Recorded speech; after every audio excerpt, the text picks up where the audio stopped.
Round 7 of 9 at the DreamHack HCT Grand Prix in Austin, Texas is about to get underway. And to bring you the action, it's going to be me, Nathan Zamora. You can call me Admirable. And I'm joined by the Doctor. He's in, Dr. Jikaninki. And, man, we've been having some fire rounds as we move through this one. We just came off the back of a long, grindy game with Taunt Warrior. And let me tell you what, I haven't seen too much Taunt Warrior in the field, but when I've seen it, it has looked so good. What decks have you been noticing, not necessarily the most popular, but been very powerful talking to players and watching the game? Yeah, you know, that Taunt Warrior in particular has been, you know, just quite a surprise to myself in general, because I wasn't expecting it to, you know, make that resurgence that it did. But when we see decks like Odd Paladin and the Token Druid just, you know, being so powerful in last year of standing, it makes sense that, you know, that Taunt Warrior would come into play, because that Scourge Lord Garrosh hero power is pretty good against some 1/1s. Yeah, it's pretty easy to just whirlwind every turn and kill them all. That's for sure. I mean, the Silverhand Recruit's worst enemy is Whirlwind. Yes. That and Stonehill Defender. Yeah, it's a lot like I lost it. I don't know. I was gonna go somewhere with, and then you said Stonehill Defender, and I kept thinking about 1/4s, and 1/4s don't have a weakness. Yeah, they really don't, yeah. Especially when 1/4s draw other 1/4s. Yeah, exactly. That's a big talking point for it. But, you know, we've had plenty of players moving their way to the top end. You know, one of the ones I've got my eye on for this round is Ike. He's one of the, you know, one DreamHack Denver was the last one he played in, and he had a 13-0 match record as he won that event. He did lose a match at this event, but so far in his last 2 DreamHack events, he has a combined record of 18-1 as he moves into this round. Yeah, that kind of hurt me, Admirable, because you know his opponent for DreamHack Denver. It's some idiot. Yeah, I know, some just a buffoon up there playing. I wish his record would have been 17-2 right now, but you know, Ike has been very impressive. Just a great guy, great player overall, and that what'd you say, 18-1 record right now? Yeah, that is absurd. That's across 2 tournaments, of course. That's a match score record, and of course that washed-up player he was playing against is now a caster, standing right next to me. But we got Tyler versus Terrencem is going to be our feature match for this round. And they are bringing pretty darn similar lineups as we're going through the deck check process to make sure that they are ready and good to go. It is a mirror match of archetypes. Yeah, and both of these players right now are on that 4-2 record. So you lose this series, you are done. There is no coming back from this. There's not any chance of making that top 16 cut. So this game is so important for both these players. And not only that, but they have to keep winning throughout the entire tournament. But like you mentioned, mirror lineups, both of them being 4-2 right now, looks like it's been having some success. Yeah, we're getting a look at Tyler on your screen right now. We just got to look at Terrencem as they get set and prepared. Tyler, a member of Complexity. Terrencem, he's been having some pretty good success in DreamHack since they've moved to North America. So let me tell you what. Oh, no. Trust me. I know when I think of DreamHack players and I just think of how well they've done in tournaments, one of the first players that comes to my head is Terrencem. He has done well in so many tournaments, making not only top 16, but second place. Also, I believe he's just looking for, you know, another top to put under his belt. It was once he lost to Chalky, Chalky passed the curse over to him, where second place is abundant, but ever elusive is that first. He's just waving at Tyler, saying, "Let's have fun with this mirror match right here." Yeah, take a look at the bans. Cube Warlock banned out on both sides. It's going to be Spell Hunter, Miracle Rogue, and Token Druid as the 3 other archetypes. Cube Warlock, very much public enemy #1 when you have a lineup that's fragile to AoE. Yeah, both of these players went in with that in mind. They wanted to, you know, ban out that Cube block, and it's going to be very interesting to see how these decks match up. So the Druid is good against the Hunter is good against the Rogue, and the Rogue is good against the Druid. Or I believe it's actually Token Druid if it was Taunt Druid it would. But it's going to be weird. The Rogue is going to have some trouble trying to get through. The Rogue is going to need to go ahead and get in through the mirror match, because actually, now that I'm thinking about it, it's unfavored against the Druid and the Hunter. So do you just kind of queue it out first? You never know. Well, depends on what the players are feeling. That's where last year's standing has a much different dynamic than Conquest does. In Conquest, you have to win with all 3 of your decks. In last year's standing, you just got to win 3 games. But when you lose your deck, it's out of the series at that point. And like you mentioned, with the Rogue having 2 bad matchups in there and a mirror match is the 3rd one, it is going to be really difficult. So game #1 is going to be getting underway here. And it looks like Tyler is on the queue up Rogue first. Terrence, he's on Druid. Yeah, Terrence read that Perfect. You know, Druid overall was pretty good against the entire lineup. I mean, the weakest deck it had was the Warlock, which obviously gets banned. But now that you have access to the Druid, it's good against the Rogue, it's good against the Hunter, and then it's a mirror. So maybe Terrence just said, you know what, I'm just going to sweep Tyler with the Druid right here and now. I could go through and do a little logic puzzle of which the better one is, but I'm just not going to do that because it's much more fun to watch the players just kind of struggle as it moves along. But if there's going to be a way that Rogue is going to get win in this series, stuff like Edwin Van Cleef and timely Vilespine turns, those are definitely some of the key ones you're looking for. It really is. Unfortunately, Vilespine in this matchup is overall one of the, I'd say, weaker cards. There's not really too many cards to hit besides maybe a Violet Teacher, a Ghoul from Ultimate Infestation. Those are really the biggest minions that Terrence will actually have access to. But like you said, the mid-range minions sometimes can pose a huge threat if Terrence cannot get onto the board quick enough. We actually saw that in matchups earlier where I believe it was Fluffy versus Insom, where Fluffy, was just beating him down with mid-range minions, and Insom was just trying to answer everything before he could make his own board state. Yeah, that's a tough thing to do, to answer stuff when your deck is trying to kind of combo pieces together and look for a counter-lethal opportunity. That's when just a random 5/5 is, you're like, wow, this is tough to deal with. I'm usually the guy presenting this problem, not the one facing it.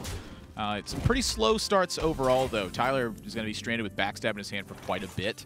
The matchup really for Tyler is, can he find an inflection point where he can push damage? And a lot of his tools just do not line up well against what Terrence brought. I mean, you mentioned like Violet Teacher, for instance. Oaken Summons is about the only turn he has an opportunity to punish early on. Yeah, that's about it. And the punish is sometimes, if he doesn't have that mana available to play that Vilespine, it's kind of a weak punish. Obviously, you don't want to sap the Violet Teacher. It just gets played right back onto the board. And I love this coming out from Tyler, recognizing that he does not need this combo effect. The way you win this game is sticking a mid-range minion and just continuously getting that damage so that Terrencem cannot afford to play those board states that he wants to so badly. Yeah, you're going to see Tyler use a lot of his cards in this fashion. They don't line up well. And when it doesn't line up well, you don't have your ideal situation. You got to make the best of it. And so for Terrence, it's pretty much smooth sailing, find that key turn to load up the board and back it up.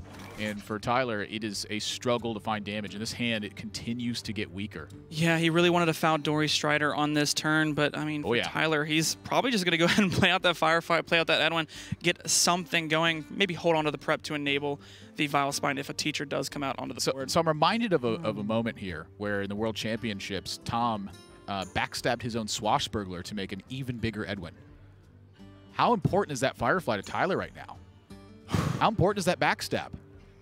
Yeah, that's just such a hard call because if you think about it, the Firefly and Backstab can clear off 2 1/1s if Terrence decides to go wide on the following turn. But sometimes, if you don't feel like you can, and I love this from Tyler. Yes! Recognizing, getting that Edwin as big as possible. I mean, still a 6/6. We're talking like it's a 12/12 here, but 6/6s can get the job done, Admirable. This is a tough play to pull the trigger on. And when your back's against the wall, luck shuts the door, you got to open up the window. And that's exactly what Tyler's done. He's making a sacrifice to stack on a one big minion and try and get as much damage as he can. This is his opportunity to win the game, is have this Edwin deal consistent pressure. Exactly. Not only consistent pressure, but let's say Terrencem does have access to that swipe. That swipe would just be a massive punish, and Tyler literally has no follow-up besides a Tempo Vilespine. Yeah, and that's bad. Yeah. He's probably going to follow up. Well, Valdory Strider is going to be the play now. But if he had not drawn that Vilespine was going to look awfully appealing on the next turn. I think he would have had to gone for it. I mean, like we said, Vilespine doesn't really hit too many targets. I'd much rather have it as a 3/4 body onto the board just to, get that chip damage away. It's not the most useful Vilespine, but getting damage in gets the job done. Terrence is starting to put together some stuff here too, but, suddenly he's feeling a bit of heat. We went from nothing on board to suddenly there's 10 attack. Yeah. He doesn't have a way to kill this. He's like, no, he doesn't. What happened here? This is a bit of trouble. But he can just go for the woods this turn and then buff it up, get it out of range of that Fan of Knives, and that's going to be, since he already seen the backstab come out, that's going to be very awkward for Tyler to deal with. I wouldn't be surprised maybe just see that here. There's also a potential line of play with the Oaken Summons, trying to get some Violet Teacher tokens going on. Could even potentially, just go Oaken Summons into Wisps. I mean, you summon about the same amount of minions, but you get a pretty wide board. That's a little weaker to Fan of Knives, though. Fan of Knives is definitely going to be on Terrence's mind. That's the really big key here, is if he doesn't play around Fan of Knives this turn, what that means is that's a devastating turn to him. Yes. The Ultimate Infestation still turn away. He's going to take too much damage. Yeah, I love this coming out from Terrencem, recognizing that he needs to get something on the board because the rest of his hand really did nothing. It was just armor gain, damage to push, but he has to get something on the board. From Terrence's perspective, it's really that this 10 damage on board represents not only a defensive measure, but potentially an offensive one as well. The branching pass can be used defensively, gain 12 armor, and that acts just like as a free turn of attacks that Tyler's trying to provide. That gets him to Ultimate Infestation. That's really the big turn for him. Yeah, not only that, but if Tyler's not careful and another, let's say a Savage Ore gets picked up, we could just be looking at game over this early on in the game, just because that's what Token Druid aims to do. They want to make one board state. You don't respect that board state, you're dead. Savage Roar and Branching Pass right now would end the game. Yeah. Double Branching Pass right now would also end the game. And so he's a lot of cards that would end the game, Admirable. And that's what I'm looking at now is for Tyler, not only does he want to not die to those combinations, but he also wants to protect his damage. Because ultimately that end game is all Terrence. Tyler's going to run out of stuff before Terrence does. Ooh, Tyler respecting it so much that he actually puts 10 damage into 2 tokens. Just not even going to sap one. I was thinking the sap. I was thinking one trade. I don't know if I was thinking both trades. Both trades, but it makes sense to me. That Faldori Strider's going to bite the dust. If he doesn't do that, it means Edwin bites the dust. And now that 0 mana 1/1 in hand, that's not a very good card. No. I'm just saying. Not at all. Oh, and picks up the Teacher. That's not the greatest card he was looking for there. Maybe looking for like a Spreading Plague there just to try and combat the board state that Tyler has made. Because we actually saw Insom go for the strategy of prolonging his board he would make to ultimately kill off each one of the Miracle Rogue's minions and then finally capitalize afterwards. There was no longer any threats. We see in Tyler's hand, he's only got 1 card left. There is not much left in the hand of Tyler. No, there's not a lot, that's for sure. Oaken Summon's going to provide some defense. Nope. Might as well play that. It will might not. as well play that 1/1 though. This is the last board was intimidating. Staring down 2 Teachers. It's pretty scary. This is looking like the trade the Teacher, poke off the 1/1s, hope this Hench Clan and the Vile Spine can get it done. You know. I don't know if it's gonna get done. I don't think it will because there's just so much life on Terrence's side, but. This is the start of it. You know, the problem now for Tyler is that even if he draws Auctioneer, he doesn't have any spells left. So I'm looking at Spider-Man really pulling a lot of weight. Like if he just rattles off a bunch of those ambushes in a row, that could be a way out. And they don't call it Miracle Rogue for nothing. Yeah, a miracle is going to need to happen here off the back of, like you said, Spider-Man. Yeah, and the Arcane Tyrants. Oh my gosh. Was that 2? That's 2 Arcane Tyrants, Admirable. That might have been the nail in the coffee. Yeah, that coffee's definitely got a nail in it. Yeah, it's burnt.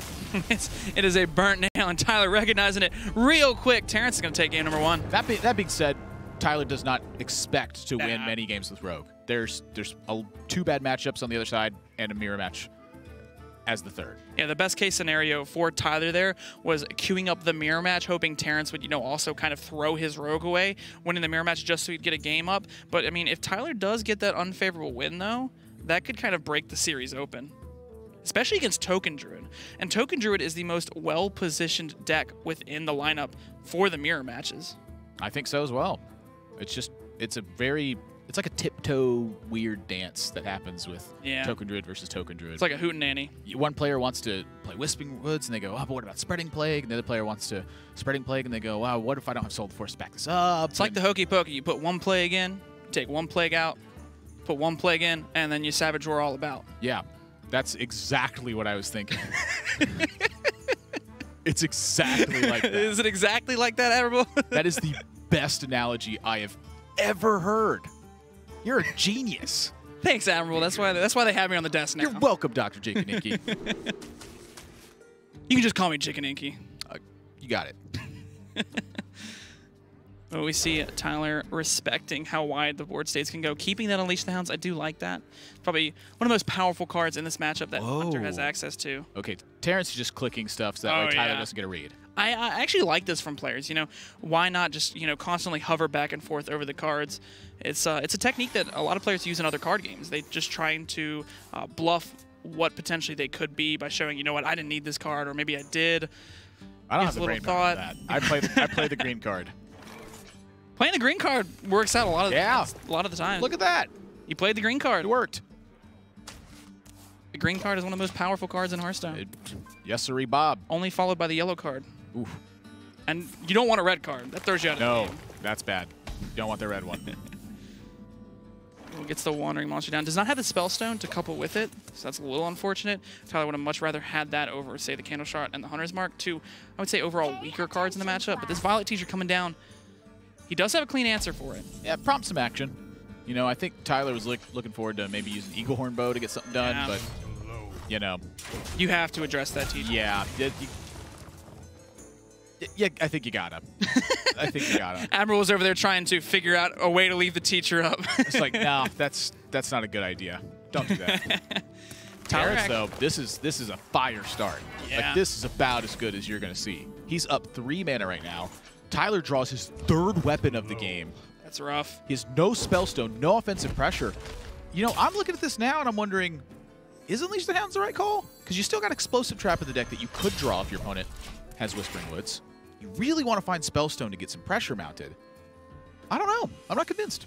Yeah, maybe. I don't mind it. Yeah, I mean, you see here, it's not really working out for him in the long run.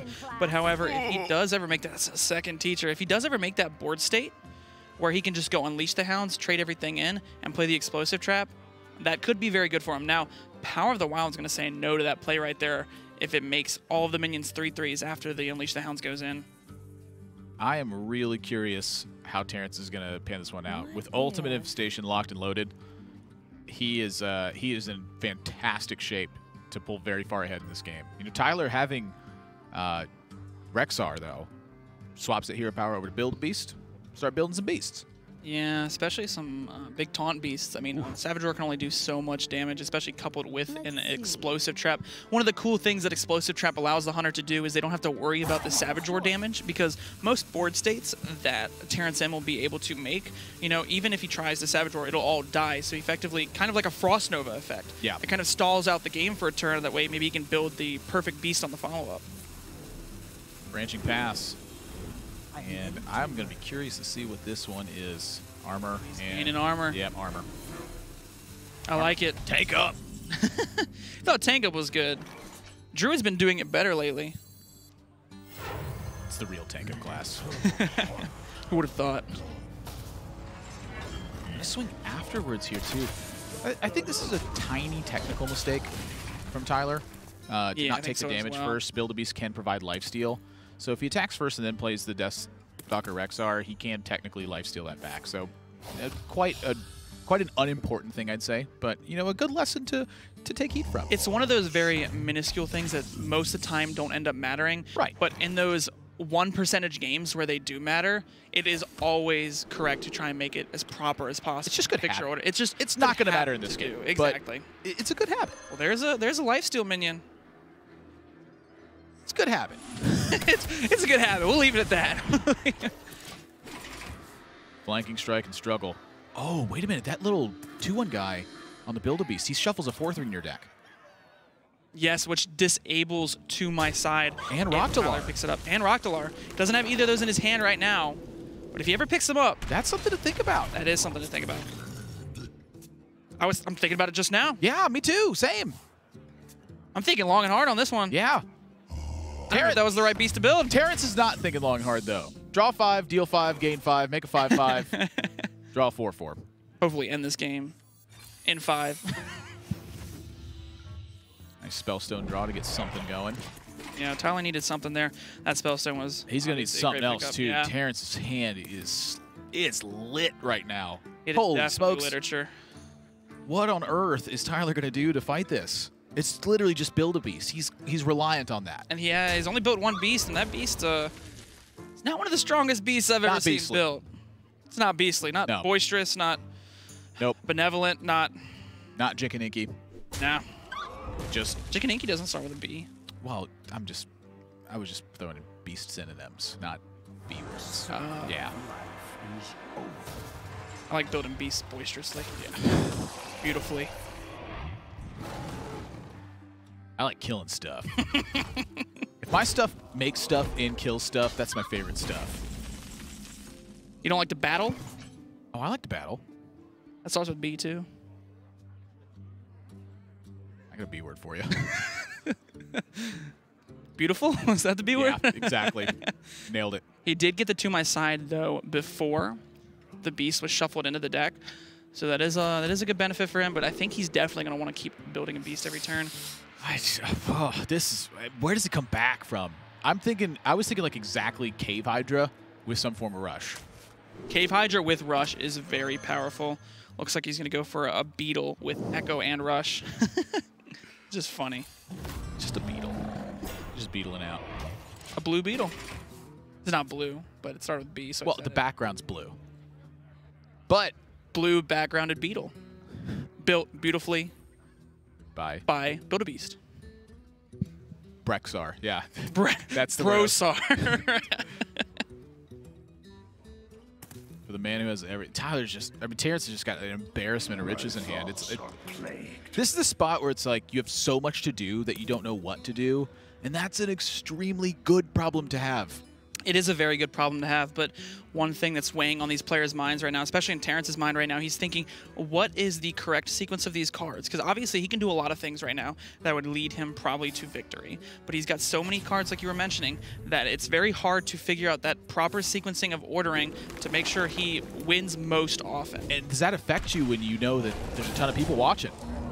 Yeah, I mean, I can't tell you how many times I've been in that seat, and I sat there, and it weighed in the back of my mind that people are watching this game right now, and then people are going to critique every little thing that may go wrong. That's a lot to think about. That was a profitable attack for Tyler, those secret activations. That was very well for him. And that's kind of what I'm talking about. Like, Terrence lost his board. I'm not quite sure what happened. He attacked into a secret. Yeah, that is true. That did happen. So now Tyler has an opportunity to get some of these minions online, make another Build-A-Beast, and look for something majorly impactful. This could be a very big turning point in the game. Ooh, and Night Prowler gets its effect off. Because Tyler, he's not going to win the game from bursting Terrence out. He's going to win the game from heavy, consistent board pressure. Terrence is at 60 health right now, Admirable. Right, and so it's turned into an extreme value battle for Tyler where he's got a clock against him because Terrence has some combo potential. He can load up a board, set up a backup with Soul of the Forest, and have 2 waves of minions that threaten to crash in with board-wide buffs. So Tyler's got to get a stranglehold on the board position, and that's what he's thinking about right now. What's just the biggest thing I can do? Yeah, I definitely think he wants to play at least not only the biggest thing, but the most amount of minions that he can in the turn. Because one thing that's going to happen is Terrencem is finally going to assemble this, combination of cards. It's going to be Whispering Woods, Soul of the Forest, and then what's going to happen is... Look at that attack. I'm sorry to interrupt you, but the fact that he held a 3-charge attack here, he knows that he has got a long battle in front of him. Well, that's a rush minion. The 3-charge bow. He left. Oh, he you're talking about the bow. I thought you were talking about the minion. No, the bow. He has 3 charges in the bow and didn't attack. Yeah, this game is going to go for the long haul. He knows exactly where he's at right now. The question is that going to work?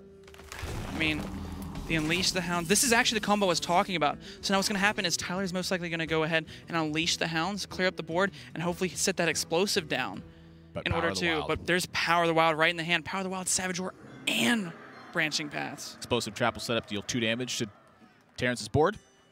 That 2 damage instead is going to just run into a bunch of 3 health minions thanks to Power of the Wild. You know, I wouldn't be surprised if Tyler... The question is, can he simply start pressuring face and set the Explosive Trap and maybe Unleash the Hounds afterwards and just trim the board position down? That's actually what I was going to mention, Admirable. I was going to say, maybe he sets up the Explosive Trap this turn with the intent of, Terrence can't actually buff unless he has double Power of the Wild.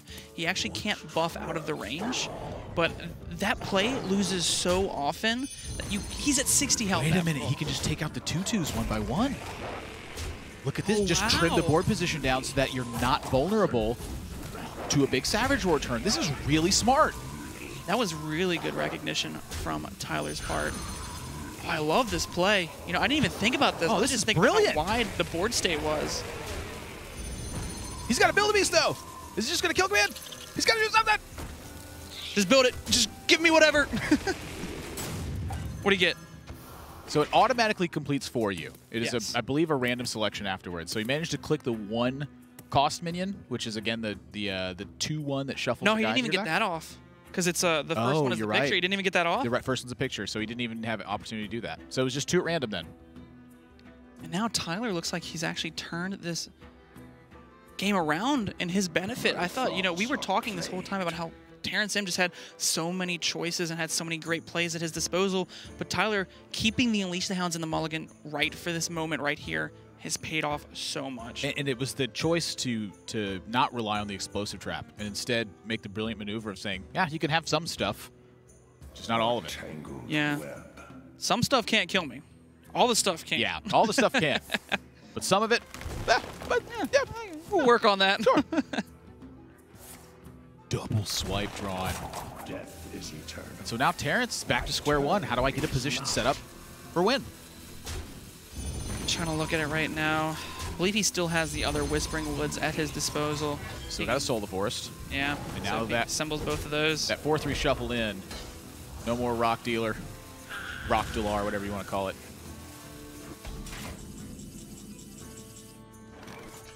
Go ahead and start with Build a Beast. Yep. Might as well. I'm going to be honest. I like taking Bittertide Hydra a lot because when you get lifesteal with it, whew, Oh, it feels so good. whew, it's a very nice feeling. That interaction's funny for those that don't know. If it has lifesteal and you actually damage yourself, you just regain the life. Yep. The 3 damage is mitigated retroactively. Exactly. So a Bittertide Hydra just becomes a 5-mana 8/8 at that point, just strapped onto something else. Yep. Second Power of the Wild picked up. Well, the problem is that he's just having to battle for board. And this is right into Tyler's wheelhouse now. I mean, look at this. Terrence, once again, he's just taking up board pressure. Tyler's never going to go wide on board again.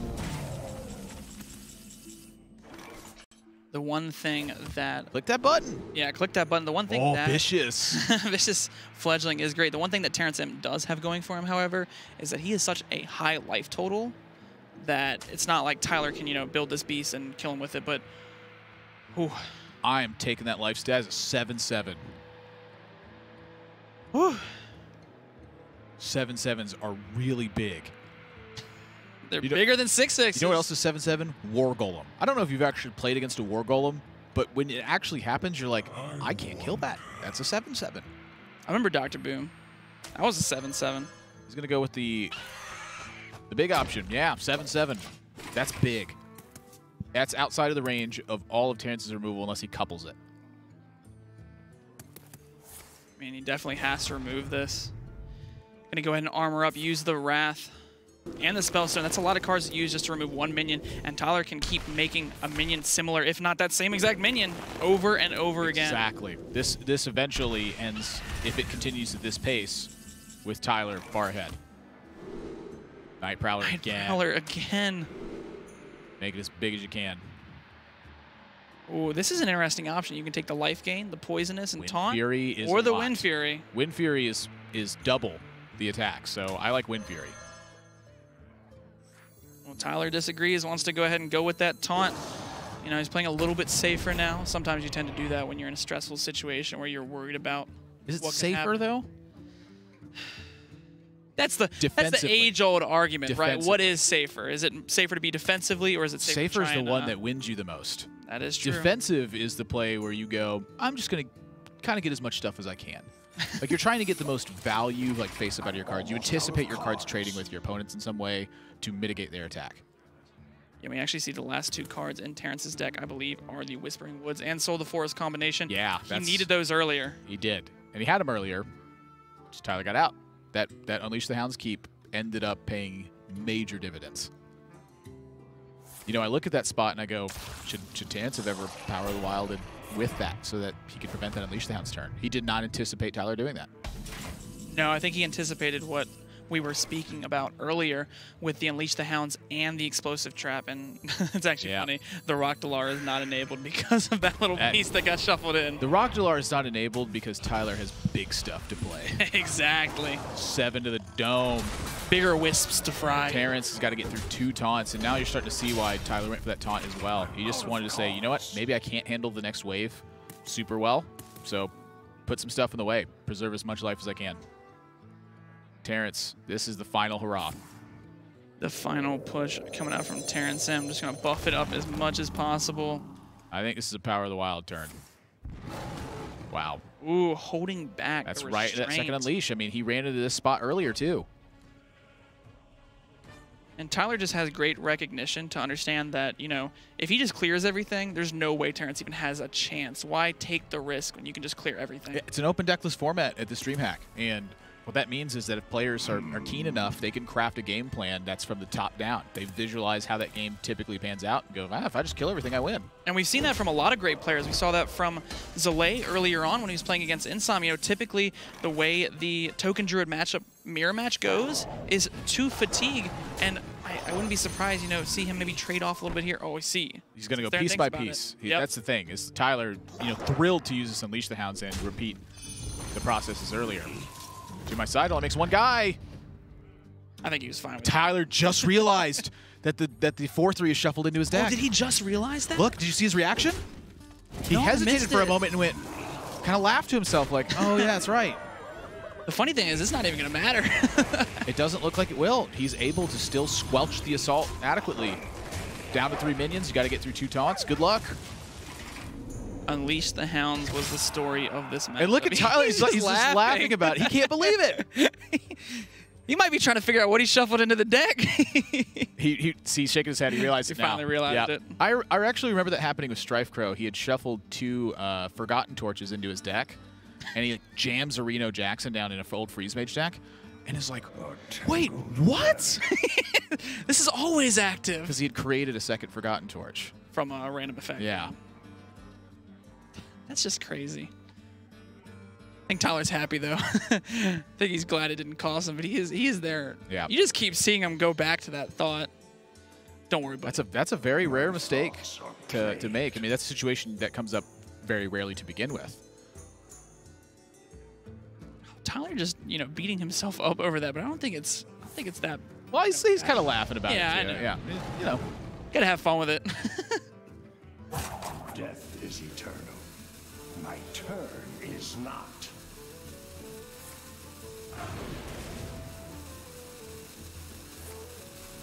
I mean, that's not going to do it. Try it. Nope. We're over here looking at each other like 30 more to go. Now Tyler knows the Rockdalar's not active.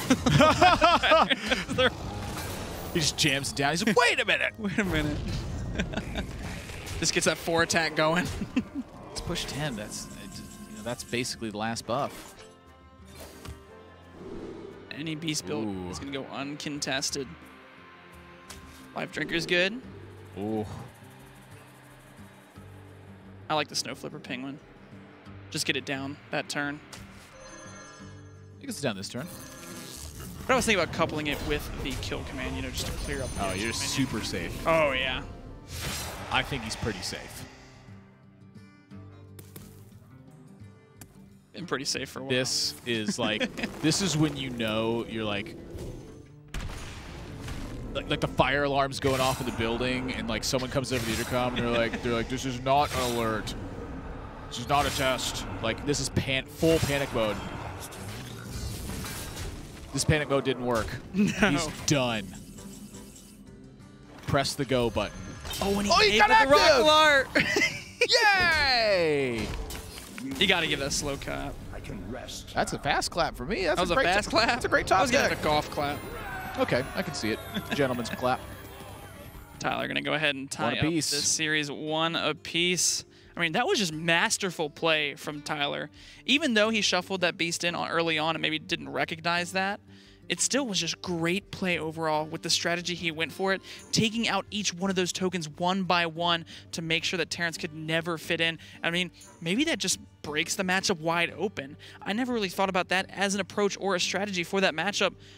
But that separates the casters from the players. It's cool kind of watching it happen. Like, he unleashed right away and started thinking about it for a second and just killed a minion, and then immediately went to go grab a bigger minion. And I was like, he's going to kill the token.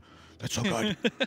But it's that kind of planning. You know, the micro gameplay in that one, from Tyler's perspective, it didn't really mean much. You know, he didn't give him up to lifesteal. He used to my side, you know, in a spot where it wasn't active. Those are just micro mistakes that didn't matter. It was his overarching game plan that really came to fruition. Keep the Unleash the Hounds, punish the Soul of the Forest turn, and punish it properly by chopping out half the board rather than all of it.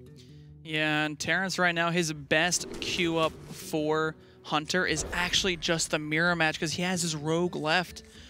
I mean, just both of these players, you know, Terrence lost with the Druid first, especially in a favorable. That's not looking too good for Terrence right now. That Druid was supposed to carry on in the mirror matches. And that's one of the keys to last hero standing is not necessarily how good of a start you get, but how good of a finish you have. If you lose an important deck early on and your opponent's still got that important deck left, it may be game 5, but they're going to be favored. That's something to think about. Last hero standing has that deck choice dynamic built into it a lot more. In Conquest, the matchups that you get matter, but you don't have a way to control that. In Last Hero Standing, there is an element of control. Both these players actually with very identical hands. Both have the Spellstone. Terrence can go ahead and tracking here, look for a secret. It's really weird like how symmetrical the hands kind of... Yeah, they looked exactly the same. Like even like the positioning of it. It's Spellstone and then Wing Blast and then a damage spell and you're like, what the heck is going on? This is kind of creepy.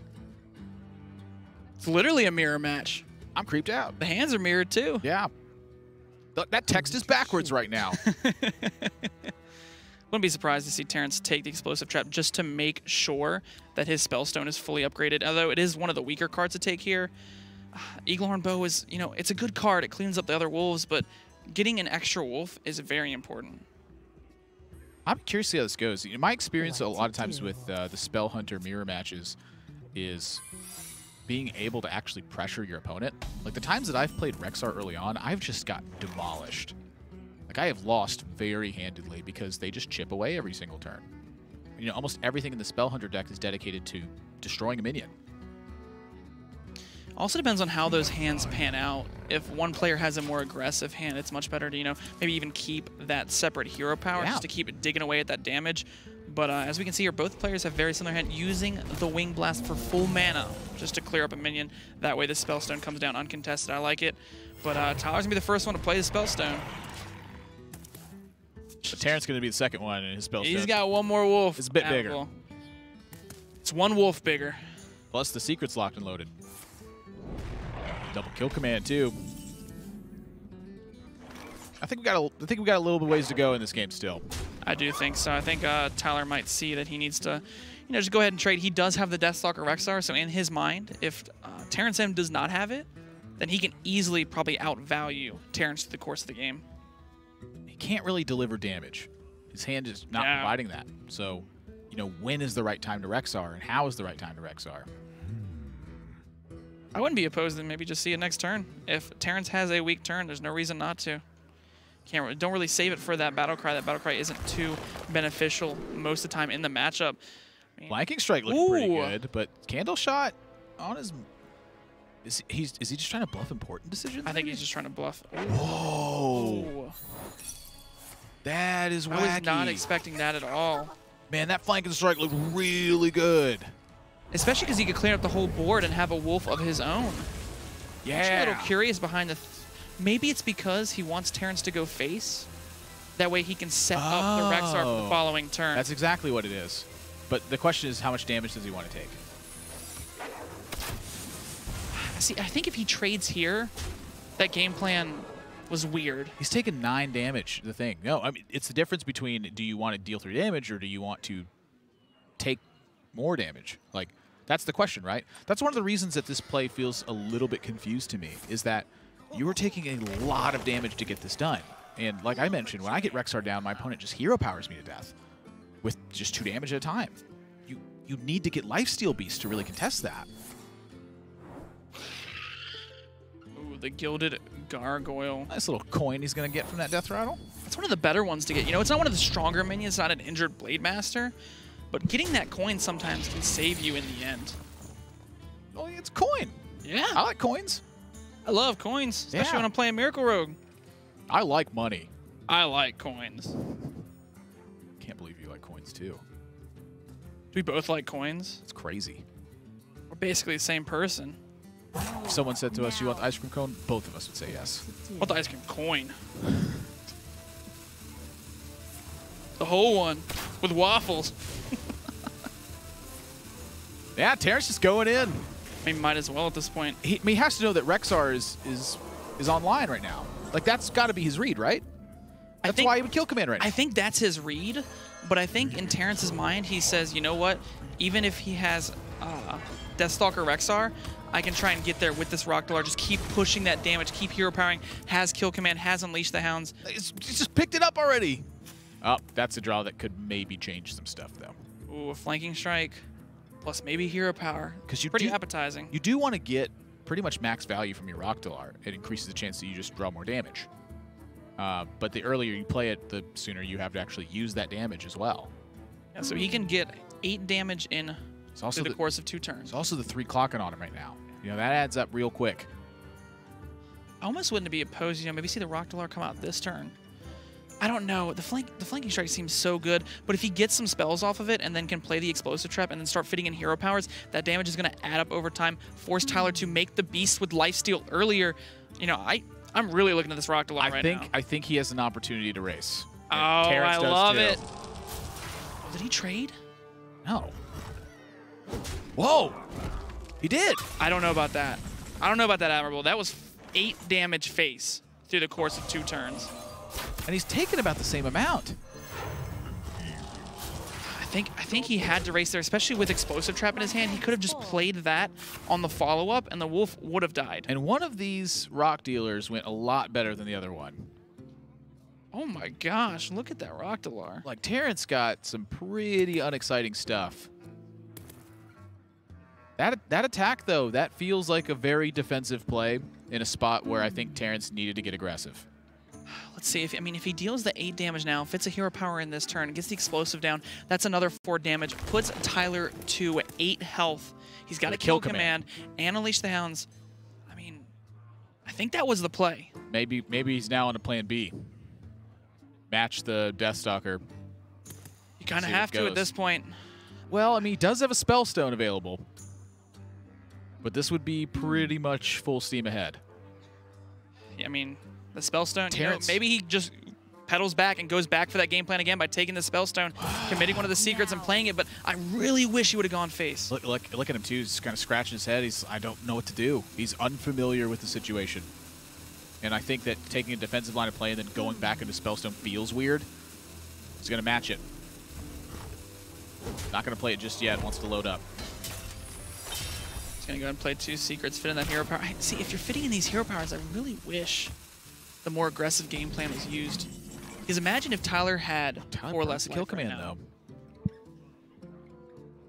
No, to me, there's not really much discussion. I think the aggressive game plan is going to succeed very often.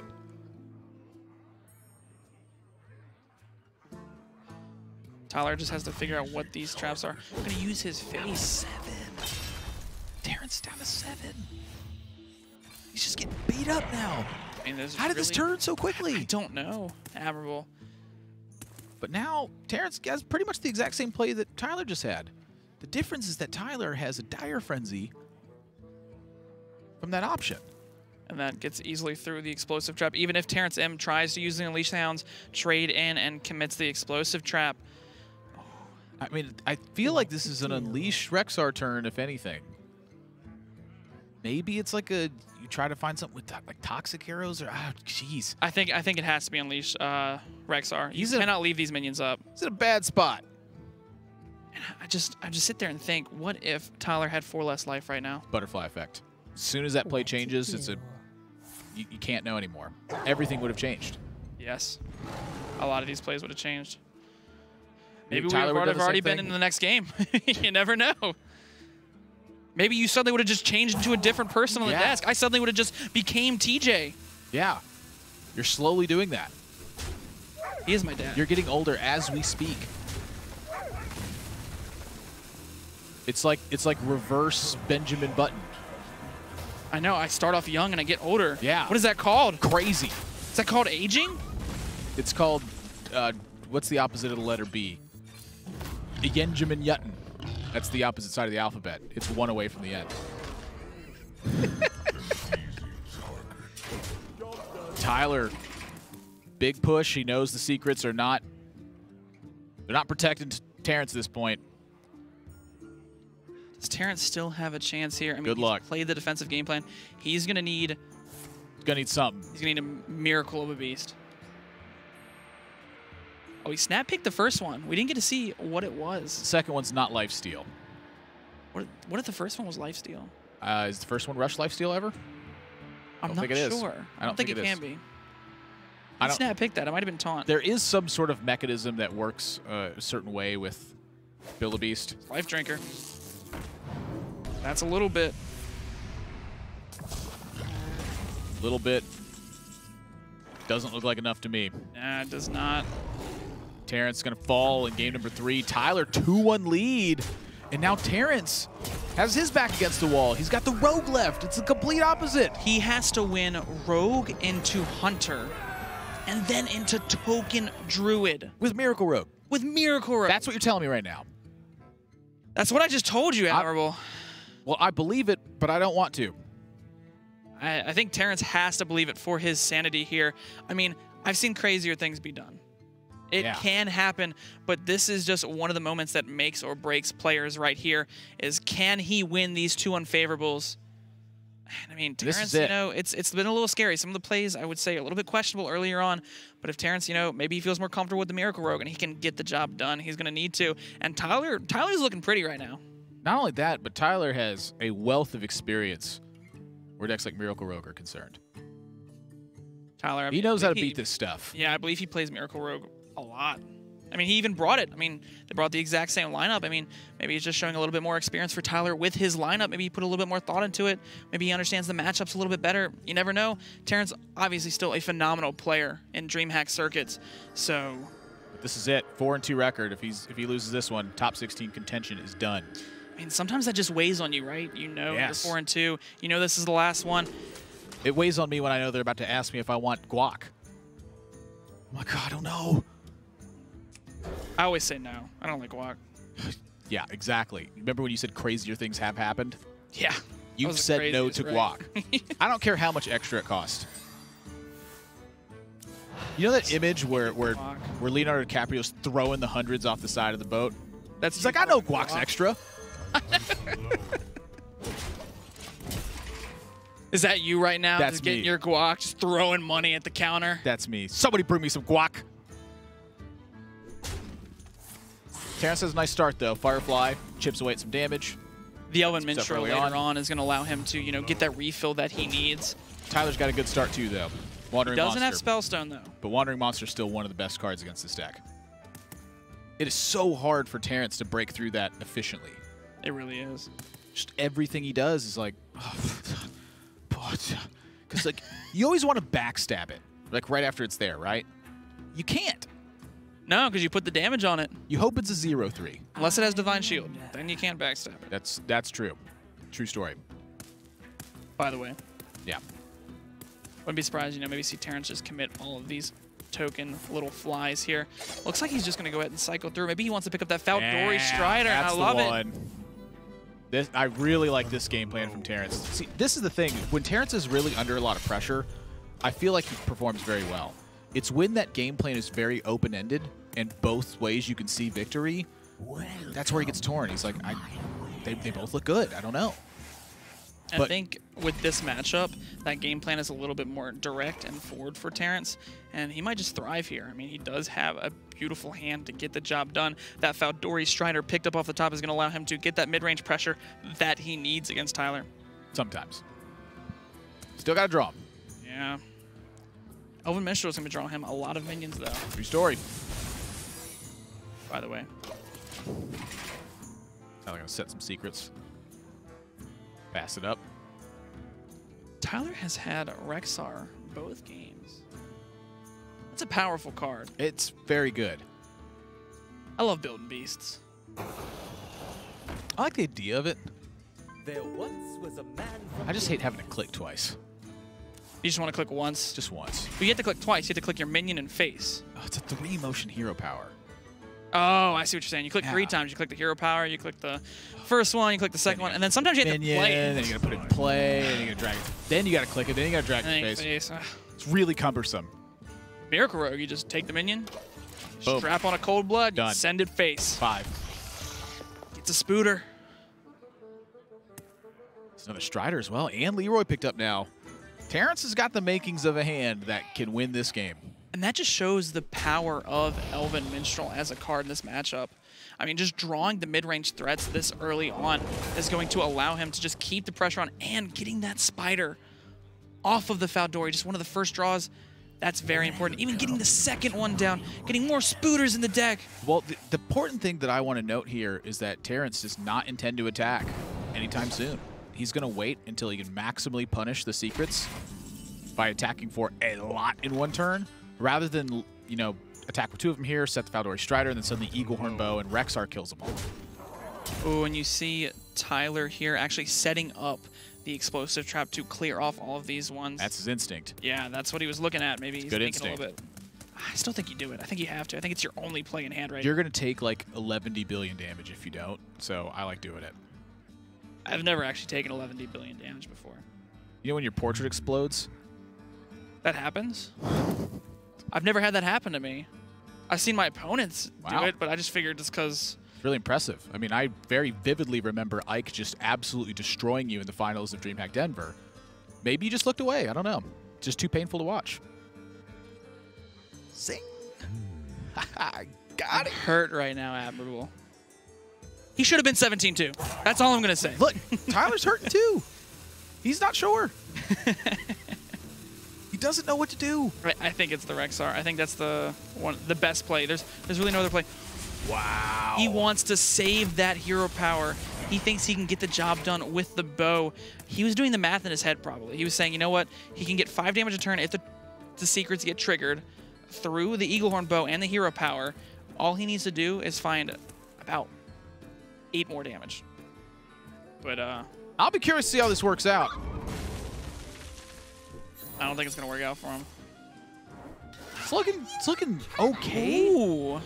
There's just a lot of stuff in Terrence's hand. He picked up Edwin Van Cleef. Let's see what's in the Gravedigger.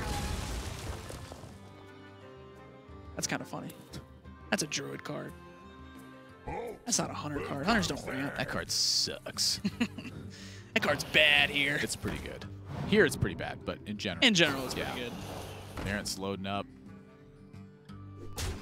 But now not using that Rexar when he could. It's a race.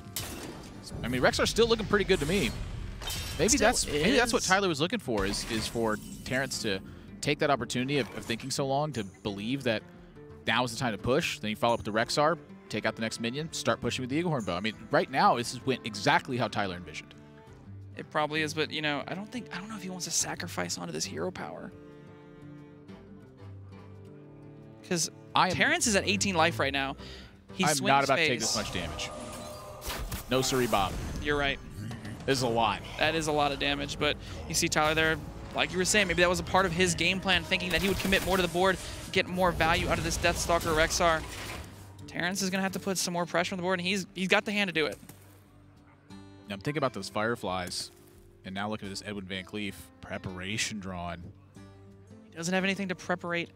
Out now, preparate. Preparate. is that even a word, Admirable? Well, yeah, it's the first thing you do when you step into a kitchen. You preparate your vegetables. Terrence is going to try and preparate this one. Sounds more like a seasoning.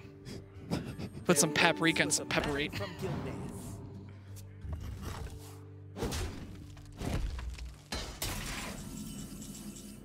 Ooh, Spellstone off the top. Nice one. That's a really good Nice one. Spicy. Can even weave in that hero power. Able to preparate it with the secret right ahead of time. The coin preparated the hero power. I wouldn't mind seeing just, you know, the pure stats being taken. Raw stats. Nothing's better than raw stats. What Hearthstone players love, they love their stats. Yeah. Not only on minions, but statistics and matchups. Ooh. I still feel like this game's going to go on for a little bit here. This has been suddenly a battle for the board since Tyler's played that Rexar. Doesn't have the continuous damage output. He doesn't have that continuous damage output, but all it takes is one good charge minion from that Deathstalker Rexar. You see him here, just going to go ahead and play out the minions. Did he accidentally grab that SI7 agent? Because there's like no way I think he did. you would do it in this order. This would be a nonsense order. Yeah, I think Terrence is just letting the pressure get to him. Yeah, well, I think it's not really pressure getting to him. I think it was just an accident? I think he just actually just went to go grab Auctioneer and grabbed the SI, and he's like, I didn't mean to do that. Yeah. Imagine if he had that SI7 in the right order. Imagine if it was Edwin Van Cleef instead. Oh, my gosh. That is a very devastating blunder. You see Tyler hover over the animal convenience trying to grabs swing, it. just trying to swing it. Like, come on! It's always Huffer. Sometimes. It's sometimes always Huffer. It's sometimes always Huffer. Much damage? 7 damage now. 5. 3 damage off lethal. Maybe he can build a beast this turn that has charge. I would like to see him. I don't know what to do here. This is rough. I don't like this. Like, in terms of, I just feel uncomfortable watching these decisions because I feel like this is what I do, and I'm like, I don't know what to do. I'm just going to press buttons. Pressing buttons get you there sometimes. I would like to see, you know, it feels like they've kind of been rushing their turns a little bit. Have they? This rope feels like about the 11 billionth time in a row it's so? happened. They've been taking their time. The turns don't feel like they're that long because they're such tense turns. That's true. I mean, I'm getting tense. I'm on the edge of my seat right now. I'm not even in my seat. We don't even have seats to be in. I am out of it. My metaphorical seat. I'm at the edge of it. And literal.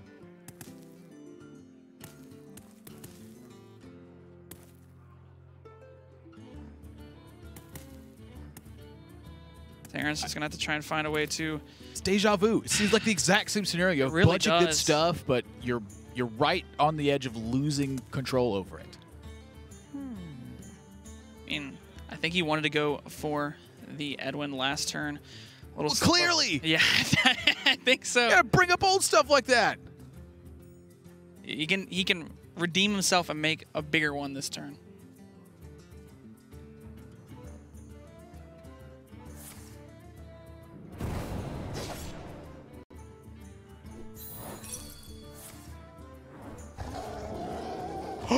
How Fiend. Oh, Gets rid of the Zombeast. It is still quite large, though. Can even eviscerate and then play the Edwin. This is a pretty large Edwin. That Halfiend is not doing Tyler any favors right now. 6, 7, 8, 9. That Halfiend might about to be doing a much bigger favor. Exactly. He needs a cheap beast. beast. That's a beast. That's charge. It. Tyler's going to take it. Woo! Halfiend. Woo! How did he do that? He was fiending for that win. Woo! And that was a crazy set. Let me tell you what. I could not have told you who I thought was going to win that series from the get-go, and I could not have told you how I thought these games were going to pan out because every single draw was just changing the dynamic of the game. Every single draw, every single play, it was just, I'm sweating after that one, Admirable. That was a very intense game, and it was just great to see two great players go at it like that. But that was Terrence's third loss now. A very important match for these two players. Tyler still got his hopes alive for that top 16 spot. Terrence is going to have to wait till next time. That's third loss and out of contention for that, but still some points to play for. Yeah, of course, still have that top 32 to earn yourself those 4 HCT points. They're very important for qualifying for playoffs, and, you know, he's still got a chance for that, so might as well. Yeah, of course. That's what a lot of the players are just here for in general. They want to acquire all those HCT points, put themselves in standings, start acquiring some of those master tiers. You know, as you get those benefits as you unlock throughout the year, that's some extra dough in your pocket. That's what the competition is for, really, at the end of the day. You're like, oh, yeah, my reward, sweet. Like, you know when you get the Sea Giants chest? Imagine a really big Sea Giants, like an actual real-life Imagine a Sea Giants chest that gives you thousands of dollars. Yeah, that's what it's like. I wish whenever I opened my chest at the end of the season, I was rewarded with thousands of dollars. Yeah, same. That's what these players are fighting for. Yeah, thousands of dollars. Got ourselves a backup matchup that we're going to be bringing you guys, though. We're going to have Ike versus Casual is coming up in our backup match. The round number 7 has not ended, so stay tuned. We'll be right back with that second one.